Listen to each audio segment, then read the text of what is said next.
안녕하세요. 취미로 퀀트의 김철호입니다. 지난 시간에 예고해드린 대로 이 VAA 전략에 레버리지 종목을 사용하면 과연 어떤 결과가 나올 것인지 백테스트 해보겠습니다.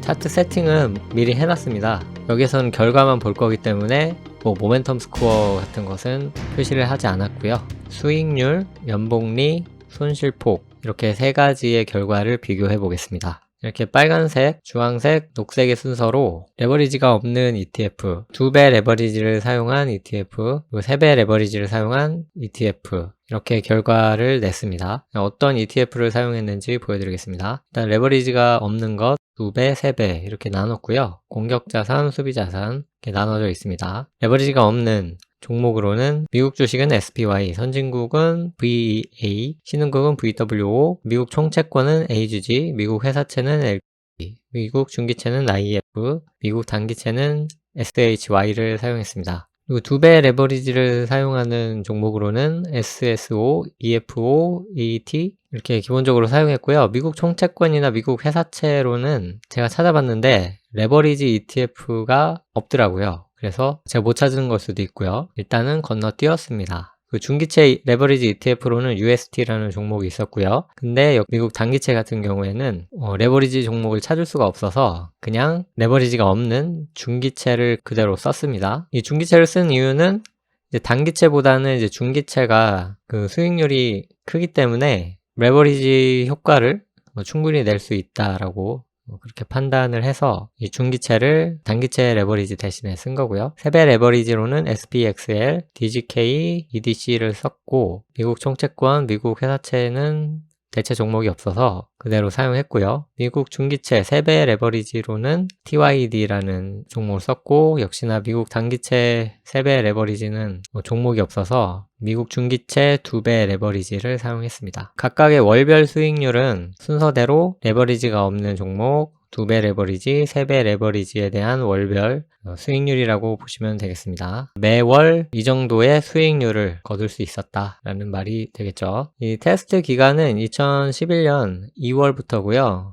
여기에 사용한 모든 종목들 중에 가장 늦게 생긴 종목을 기준으로 했기 때문에 2011년 2월부터 결과를 낼 수가 있었고요. 이 시작 날짜가 같아야 같은 조건에 따라서 이제 비교를 해볼 수가 있는 거니까요. 한 가지 아쉬운 것은 2008년 금융위기 당시를 테스트 해볼 수 없다는 것이죠. 그러면 결과 분석을 해보겠습니다. 먼저 수익률부터 보시죠. 이 빨간색이 이제 기준이 되겠죠. 레버리지가 없는 종목을 썼으니까요. 그러면 이제 2배 레버리지를 사용했을 때는 레버리지가 없는 종목을 사용했을 때보다 2배 이상의 수익률을 기록한 것으로 나타나고 있습니다. 그래서 기준이 되는 레버리지가 없는 이 전략이 우상향하면 레버리지를 사용할 경우에 기본 전략보다 더 큰 수익을 낼 수 있다는 것이 보편적인 결과죠. 근데 이제 수익률이 우하향한다 그러면은 레버리지를 썼을 경우에 더 빠르게 내려가는 모습을 보일 겁니다. 그리고 기준 수익이 우상향 하더라도 이제 과도한 레버리지를 사용하면은 아마 최대 손실폭을 기록할 때 많이 깨지게 되니까 경우에 따라서는 다시 수익률을 회복하지 못하고 우하향하는 결과를 낼 수도 있습니다. 근데 2배 정도 레버리지라면은 충분히 기본 수익 이상은 낼 수 있을 거라고 제 경험상 그렇게 판단이 돼요. 그렇기 때문에 이렇게 우상향하는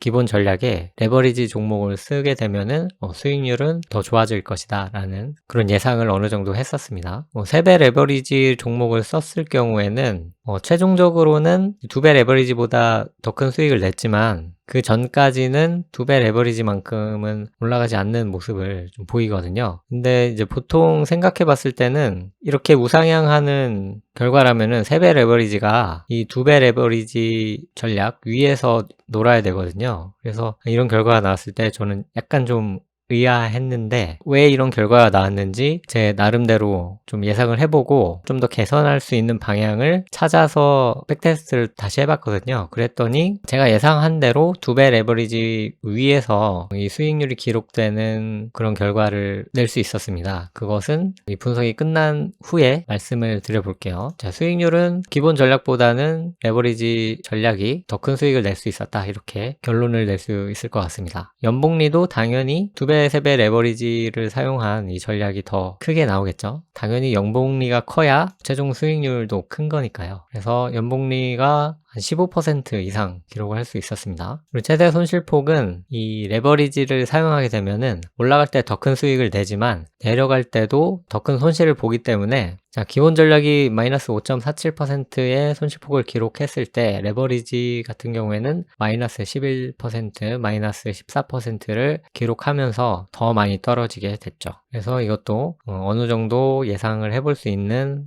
모습이었습니다. 근데 뭐랄까요, 이 모양이 좀 어느 정도 비슷한 모양으로 나오는데, 물론 이렇게 아주 비슷하게 나오는 구간도 있지만 이렇게 좀 약간 섞여 있는 듯한 그런 모습의 결과도 볼 수 있었습니다. 그래서 레버리지를 사용하면은 올라갈 때 더 크게 올라가서 수익률을 개선할 수 있었다라는 점과, 내려갈 때도 역시 더 많이 내려가기 때문에 우리가 감내해야 되는 최대 손실폭은 더 커졌다, 그런 결과를 확인할 수 있었던 거죠. 그래서 레버리지를 사용하는 것은 더 큰 손해를 감내하면서 더 큰 수익을 낼 수 있다, 그런 생각을 가지고 하셔야 되는 거죠. 이렇게 크게 떨어졌다고 해서 여기서 금방 이제 팔아버린다면은 이렇게 올라갈 때 더 큰 수익을 내지 못하기 때문에, 그럴 거면은 이제 차라리 하지 않는 게 더 낫다라는 것이 제 생각입니다. 그래서 레버리지는 손실폭을 최소화하기 위한 전략이라기보다는 이 수익률을 극대화하기 위한 공격적인 전략이라고 할 수 있는 거죠. 그래서 여러분들이 나는 손실이 커지는 것을 절대 참지 못한다 하시면은 이런 레버리지 전략을 쓰시면은 좀 심적인 고통이 크실 것 같고요. 나는 손해가 크게 나더라도 그것을 감내하면서 10년, 20년 후에 더 큰 수익을 기대하겠다라고 하시면은 레버리지 전략을 쓰셔도 되지 않을까라는 그런 개인적인 생각을 말씀드립니다.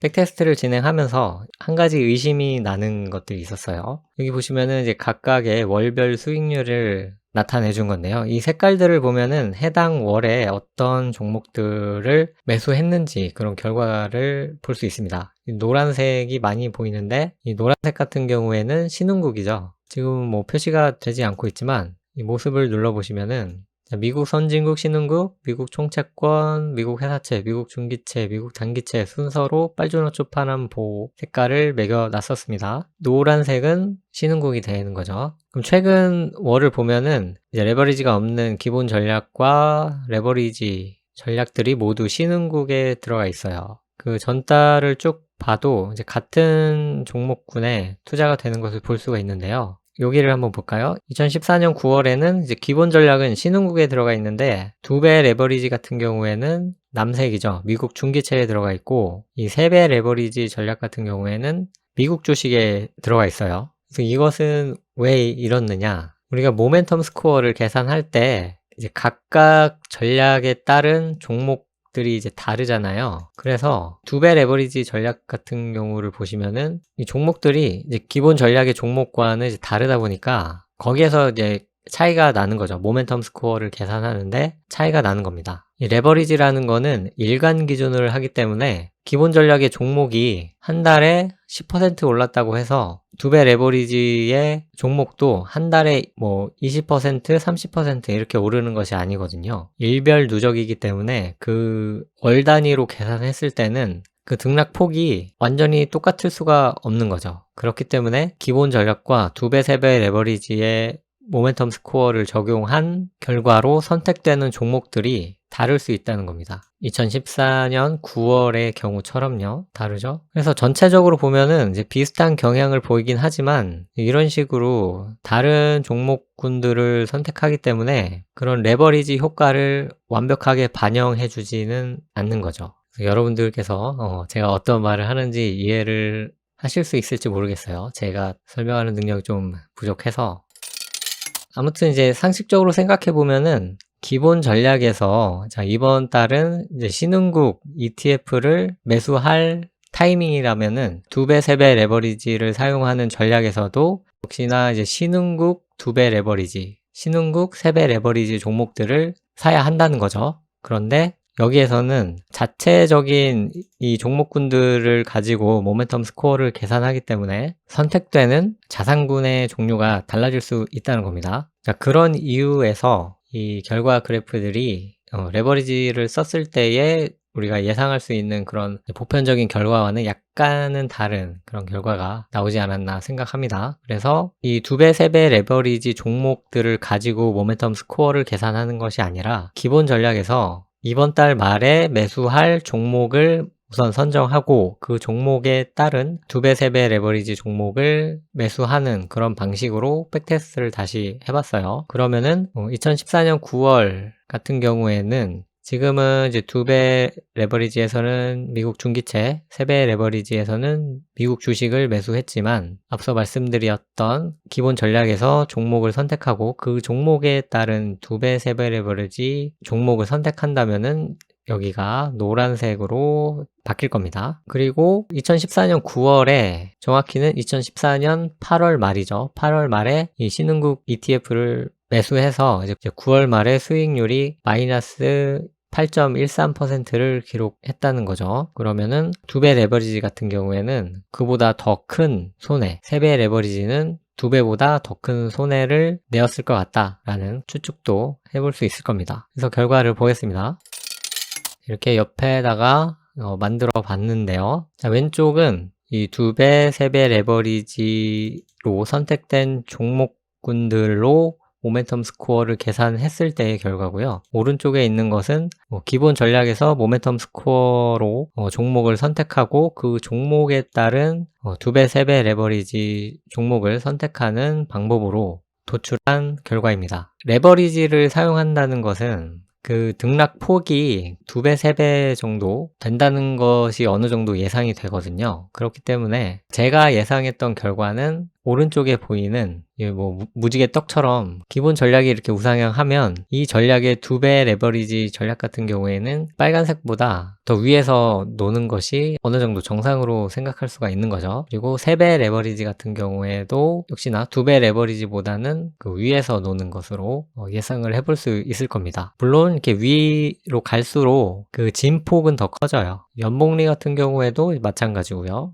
무지개 떡처럼 지층 모형 같기도 하고요. 이 최대 손실폭 같은 경우에도 내려갈 때 더 많이 내려가지만 올라갈 때도 역시 더 많이 올라간다라는 결과를 볼 수가 있는 거죠. 두 가지 경우에 경향은 비슷하지만 이런 종목들을 선택하는 데 있어서 약간의 차이가 결과적으로는 예상에서 약간 노이즈가 포함된 그런 결과로 나타나지 않았나 그렇게 생각합니다. 그래서 이 기본 전략에 레버리지 효과를 좀 얻고 싶으시면은 이 왼쪽보다는 오른쪽에 있는 방법으로 투자를 하시는 게 좋지 않을까 그런 생각이 듭니다. 오른쪽 결과를 좀 더 보시면 아까 2014년 9월 경우를 봤었죠. 아까 같은 경우에는 기본 전략은 노란색 신흥국이었고 두 번째 2배 레버리지 같은 경우에는 미국 중기채 그리고 3배 레버리지 같은 경우에는 미국 주식 ETF를 매수하는 결과였는데 지금은 다 신흥국 ETF 노란색을 매수하고 있습니다. 그리고 개별 수익률을 보시면은 기본 전략은 마이너스 8.13% 손해를 기록했고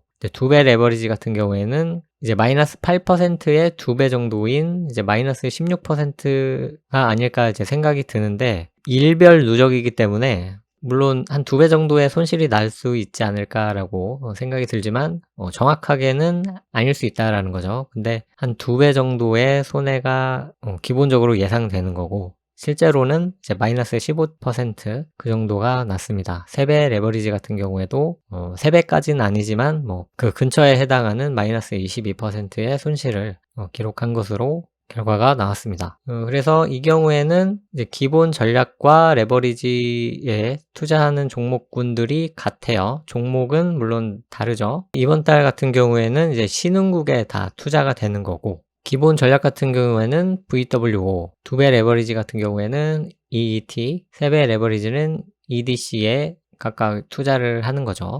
그러면 이제 수익률을 보시면은 이렇게 무지개 떡처럼 나오는 것이 제가 예상했던 결과입니다. 물론 내려갈 때 더 많이 내려가기 때문에 이렇게 내려갈 때는 이 순서가 역전이 돼요. 근데 올라갈 때 보시면은 3배 레버리지 종목이 더 크게 올라갈 수 있기 때문에 이 지점부터는 기본 전략 2배, 3배 레버리지 전략이 이렇게 순서대로 나올 수 있는 거죠. 그래서 결과만 놓고 보시면은 이제 2배 레버리지라고 해서 최종 결과도 한 2배 정도 되지 않을까라는 그런 생각을 해볼 수 있는데, 결과적으로는 그 2배 이상 낮고요. 3배 레버리지 종목 같은 경우에도 3배 이상 좋은 결과를 냈다는 것을 볼 수 있습니다. 연봉리도 당연히 3배 레버리지를 사용한 전략이 크게 나오죠. 연봉리가 19.45%로 아주 좋네요. 거의 20% 가까이 가는 거니까. 손실폭은 역시나 레버리지를 쓰면은 떨어질 때 많이 떨어지고 올라갈 때도 더 많이 올라가기 때문에 이렇게 무지개떡처럼 층을 져서 순서대로 나오는 것이 일반적으로 예상해 볼 수 있는 레버리지를 썼을 때의 결과입니다. 자, 그렇기 때문에 여러분들이 레버리지 종목에 투자를 하실 때는 이 왼쪽처럼 레버리지 종목 자체를 가지고 모멘텀 스코어를 계산하셔도 되는데, 그것보다는 기본 전략을 가지고 모멘텀 스코어를 계산하신 다음에 그 모멘텀 스코어로 나온 종목의 2배, 3배 레버리지를 사용하는 ETF 종목을 고르시는 게 더 좋은 생각이 아닐까 합니다. 이렇게 해서 오늘은 VAA 전략에 레버리지 종목들을 사용하면 어떤 결과가 나오는지 백테스트 해봤습니다. 2가지 경우가 있었고요. 레버리지 종목을 선정한 다음에 그 선정한 레버리지 종목들의 모멘텀 스코어를 계산해서 종목을 선정하는 방법이 있었고요. 먼저 기본 전략의 종목들을 가지고 모멘텀 스코어를 계산한 후에 그 종목에 대한 2배, 3배 레버리지 종목을 선정했던 결과를 가지고 백테스트를 해봤습니다. 그래서 제 생각은 기본 종목들을 가지고 모멘텀 스코어를 계산한 후에 그 결과로 나온 종목의 레버리지 종목을 선택하시는 게 더 괜찮은 방법이 아닐까 그렇게 생각합니다. 추가적으로 보시면은 2배 레버리지를 썼을 경우에 이 2배 레버리지 종목 자체를 가지고 모멘텀 스코어를 계산해서 매매한 결과가 수익이 더 좋게 나왔죠. 294% 대 233%가 나왔기 때문에 이 결과만 놓고 보면은 이 왼쪽 전략이 더 좋은 전략이라고도 볼 수가 있을 것 같아요. 그것은 이제 여러분들께서 판단해서 결정하셔야 할 사항이 아닐까 합니다. 왼쪽에 있는 백테스트는 제가 올려드렸던 소스를 가지고 해보실 수 있는데, 그러면은 이제 지표를 12개를 만들어 가지고 수익률은 수익률대로 겹치고 연봉리 연봉리대로 겹치고 손실폭대로 겹치고 각각의 월별 수익률로 나타내서 비교를 해보시면 되고요. 이 오른쪽에 있는 것은 종목이 2가지가 들어가거든요. 모멘텀 스코어를 계산할 종목이 들어가고요. 이 모멘텀 스코어를 통해서 나온 그 종목을 가지고 이제 실제 투자하는 레버리지 종목을 골라야 하기 때문에 종목이 한 세트가 더 들어갑니다. 그리고 소스도 수정하셔야 되고요. 그래서 만약에 여러분들께서 이것이 필요하신 분이 계시면 정리를 해서 수도 있을 것 같아요. 근데 지금 보여드린 결과는 급조해서 만든 소스이기 때문에 잘 정돈되지가 않았어요. 이것은 그냥 영상 촬영용으로 소스 정리를 하지 않았기 때문에 당장에는 올려드리지 못할 것 같습니다. 여러분들께서 수정하실 수 있으시면은 수정하셔서 여러분들께서 직접 테스트 해보셔도 좋을 것 같습니다. 다음에는 댓글로 달아주셨던 DAA 전략이라든가 VAA 전략과 매수 후 보유 전략이라든가 올웨더 포트폴리오라든가 이런 것들을 비교해 봤을 때 어떤 전략이 더 성과가 좋았는지 그런 것들도 비교를 해볼 수도 있을 것 같아요. 그래서 할 것들이 너무나 많아가지고 좋기도 한데 약간 시간이 걸리지 않을까 생각합니다. 그래서 댓글 달아주시면은 우선 제가 쉽게 구현할 수 있는 것 위주로 먼저 해드릴 거예요. 시간이 너무 오래 걸리는 거는 그것만 매달리고 있으면은 영상이 안 나오기 때문에 좀 복잡한 것들을 끌고 나가면서 중간중간에 해볼 수 있는 간단한 전략들이 있으면은 그것들을 우선 소개시켜 드리는 방법으로 진행을 할 것 같습니다. 그럼 궁금한 점 있으시면 댓글 달아주시고요. 그럼 저는 다음 시간에 더욱 유익한 내용으로 찾아뵙겠습니다. 고맙습니다.